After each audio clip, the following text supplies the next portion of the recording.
Assalamualaikum warahmatullahi wabarakatuh. Kami dari kelompok 9 akan membawakan topik tentang konservasi lingkungan hidup di perusahaan kelapa sawit. Video ini kami buat untuk memenuhi nilai mata kuliah etika bisnis perusahaan kelapa sawit.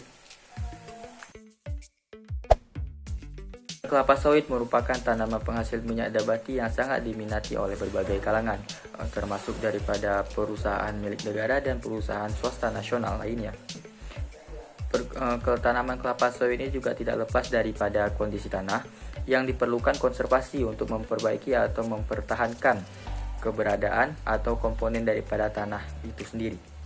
Berdasarkan latar belakang tadi, kami merumuskan masalah tentang apa itu pengertian daripada konservasi, tujuan dan manfaat daripada konservasi lingkungan hidup di perusahaan kelapa sawit, kemudian peranan kawasan konservasi, pentingnya konservasi lingkungan, kemudian pemahaman mengenai nilai konservasi tinggi, dan apa contoh upaya konservasi lingkungan hidup pada perusahaan kelapa sawit. Selanjutnya, kita akan masuk tentang pengertian konservasi yang akan dijelaskan dan dipaparkan oleh partner saya. Oke teman-teman, sekarang kita masuk ke pengertian dari konservasi. Jadi kita harus tahu dulu nih apa itu konservasi.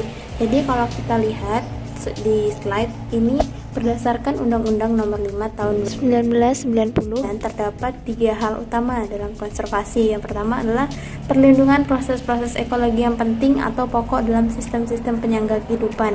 Sistem penyangga kehidupan ini merupakan sistem alami yang terdiri atas komponen hayati dan non-hayati yang berperan dalam kehidupan makhluk hidup. Kemudian yang kedua adalah pengawetan keanekaragaman hayati dan juga plasma nutfah. Kemudian yang ketiga pemanfaatan sumber daya alam hayati secara lestari beserta dengan ekosistemnya.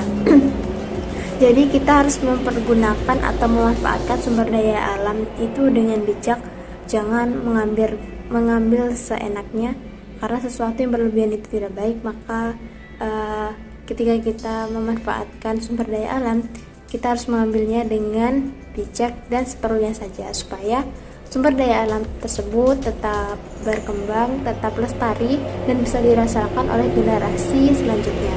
Jadi berdasarkan hal tersebut, konservasi dapat kita artikan sebagai suatu upaya untuk melindungi, untuk memanfaatkan sumber daya alam yang ada di sekitar lingkungan supaya wilayah tersebut tetap lestari dan bisa dinikmati oleh generasi-generasi yang akan datang.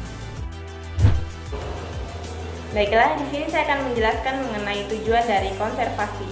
Jadi, ada 3 tujuan umum konservasi, yaitu yang pertama, mempelajari dampak kegiatan manusia terhadap keberadaan dan keberlanjutan hidup di bumi. Yang kedua yaitu mengembangkan pendekatan praktis guna mencegah kerusakan dan hilangnya sumber daya alam dan lingkungan. Yang ketiga yaitu mempelajari seluruh aspek sumber daya alam dan lingkungan yang meliputi keanekaragaman hayati yang ada di bumi.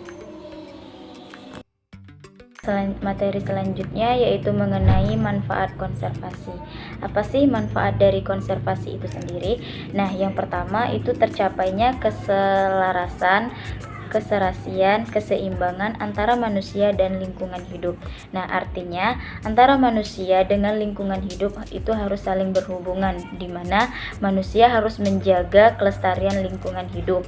Nah, untuk itu diperlukan suatu kebijakan nasional dalam pengelolaan lingkungan hidup yang harus dilaksanakan secara taat asas dan konsekuensi. Nah, sebagaimana sudah diatur dalam Undang-Undang Nomor 23 Tahun 1997 tentang pengelolaan lingkungan hidup. Dan yang kedua itu ada terwujudnya manusia Indonesia sebagai insan lingkungan hidup yang memiliki sikap dan tindak melindungi dan membina lingkungan. Dan yang ketiga, terjaminnya kepentingan generasi masa kini dan masa depan untuk memenuhi kebutuhan hidup. Dan yang keempat, tercapainya kelestarian fungsi lingkungan hidup. Nah, melakukan pelestarian lingkungan hidup itu bukan berarti manusia tidak boleh memanfaatkan lingkungan. Nah, artinya pelestarian lingkungan hidup berarti memanfaatkan lingkungan secara bijak agar keseimbangan lingkungan tetap terjaga. Dan yang kelima, terkendalinya pemanfaatan sumber daya alam secara bijaksana. Dan yang keenam, terlindungnya Indonesia terhadap dampak usaha dan kegiatan di luar wilayah negara yang menyebabkan pencemaran dan perusakan lingkungan hidup. Selanjutnya adalah materi peranan kawasan konservasi dalam pembangunan. Nah, berikut adalah beberapa peran penting konservasi dalam pembangunan, antara lain seperti teman-teman bisa lihat di slide. Yang pertama adalah penyelamatan usaha pembangunan dan hasil-hasil pembangunan. Jadi, konservasi ini merupakan salah satu kegiatan melestarikan lingkungan di mana pada saat ini Indonesia itu selalu berfokus pada pemenuhan kebutuhan yang ada hanya untuk saat ini, tetapi tidak berfokus pada kelestarian lingkungan untuk dinikmati pada generasi selanjutnya. Nah, peran konservasi dalam bidang pembangunan yaitu untuk usaha pembangunan yang sedang dilaksanakan atau yang akan direncanakan. Yang kedua adalah pengembangan ilmu pendidikan. Jadi ilmu pendidikan yang di sini dimaksud adalah ketika adanya kawasan konservasi maka akan memberikan kita peluang untuk menuntut ilmu lebih banyak tentang bagaimana kita harus melestarikan lingkungan agar lingkungan itu bisa dinikmati oleh anak cucu kita di generasi selanjutnya. Yang ketiga adalah pengembangan kepariwisataan dan peningkatan devisa, di mana peran pertanian ini sangat cocok ketika dipadukan dengan sektor pariwisata, karena sektor pertanian ini sebagai sektor hulu merupakan penghasil utama dari hal-hal yang dibutuhkan dalam kegiatan pariwisata. Nah, dengan adanya agrowisata atau kegiatan edukasi agrowisata, maka akan menambah eksistensi dari kegiatan konservasi dan juga bertambah pada peningkatan devisa. Yang keempat adalah pendukung pembangunan di bidang pertanian. Ketika ada konservasi, maka akan ada terobosan-terobosan baru yang berubah dari segi konsep dan pola yang sebelumnya dari penggunaan kimia, sekarang berubah dari penggunaan biologi. Yang kelima yaitu keseimbangan lingkungan alam. Ketika kita berorientasi pada kegiatan kawasan konservasi, maka akan terjadi keseimbangan dan semakin kecilnya alih fungsi lahan yang menyebabkan sedikitnya kerusakan yang terjadi pada alam. Yang keenam adalah manfaat bagi Indonesia, yaitu manfaat jangka panjang terutama, di mana manfaat ini berguna untuk kita gunakan pada generasi-generasi selanjutnya. 3 alasan utama konservasi lingkungan. 1. Alasan sosial, ekonomi, dan budaya. Alasan ini menekankan bahwa sumber daya alam baik hayati maupun non-hayati merupakan komoditas sosial, ekonomi, dan budaya yang diperlukan untuk memenuhi kebutuhan hidup umat manusia secara berkelanjutan. Yang kedua, alasan ekologis. Alasan ini bermakna bahwa sumber daya alam baik hayati maupun non-hayati beserta ekosistemnya pada dasarnya sebagai bagian dari sistem penunjang kehidupan yang perlu dijaga kelestariannya untuk menjamin kepastian dukungan berkelanjutan hidup dan mutu kehidupan. Yang ketiga, alasan etika moral. Secara moral, setiap sumber daya alam pada dasarnya memiliki sesuatu nilai intrinsik serta secara hakiki memiliki hak hidup sebagai ciptaan Tuhan yang wajib dijaga keberadaannya. Nilai konservasi tinggi. Nilai konservasi tinggi adalah nilai-nilai yang terkandung di dalam sebuah kawasan, baik itu lingkungan maupun sosial, seperti habitat satwa liar, daerah perlindungan resapan air, situs arkeologi, kebudayaan, di mana nilai-nilai tersebut diperhitungkan sebagai nilai yang sangat signifikan atau sangat penting secara lokal, regional, ataupun global.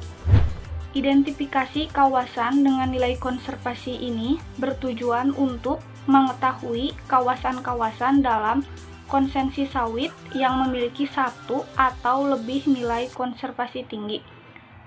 Identifikasi kawasan dengan nilai konservasi tinggi meliputi yang pertama, pembentukan tim asesmen, yang kedua, pengambilan data, dan yang ketiga, konsultasi dengan stakeholder. Kami akan menjelaskan sedikit mengenai contoh upaya konservasi lingkungan hidup perusahaan kelapa sawit. Upaya melaksanakan pengelolaan ini dan perlindungan melalui program Gerakan Nasional Rehabilitasi Lahan, biasa kita singkat dengan GNRHL, melalui reboisasi atau biasa kita kenal dengan penanaman kembali, penghijauan di sekitar zona penyangga air terjun Sumirah dan juga kegiatan rehabilitasi yang dilakukan melalui program pembuatan tanaman hutan rakyat pola block grant, di mana block grant ini suatu yang dihibahkan oleh suatu instansi ataupun kementerian. Saya Sela Bunga Slametantini izin menyampaikan kesimpulan terkait materi yang telah disampaikan oleh rekan kelompok saya pada minggu lalu. Jadi, kesimpulan yang dapat diambil yaitu kelapa sawit merupakan komoditas strategi nasional karena memiliki rantai pemanfaatan yang sangat panjang sehingga banyak sekali manfaat yang dapat diambil. Kemudian ada konservasi. Konservasi di sini merupakan upaya pelestarian lingkungan dengan tetap memperhatikan manfaat yang dapat diperoleh untuk mempertahankan keadaan setiap komponen pada lingkungan. Lalu ada nilai konservasi tinggi. Nilai konservasi tinggi di sini merupakan kawasan yang memiliki nilai biologi, ekologi, sosial, dan budaya yang sangat tinggi di tingkat nasional. Dan ada upaya konservasi. Upaya konservasi di sini yaitu melalui reboisasi atau penanaman kembali di sekitar zona penyangga air terjun Sumirnah dan juga kegiatan rehabilitasi yang dilakukan melalui program pembuatan tanaman hutan rakyat Poja Block Grant. Terima kasih telah menonton video kami. Lebih dan kurang kami mohon maaf. Assalamualaikum warahmatullahi wabarakatuh. Salam sejahtera untuk kita semua.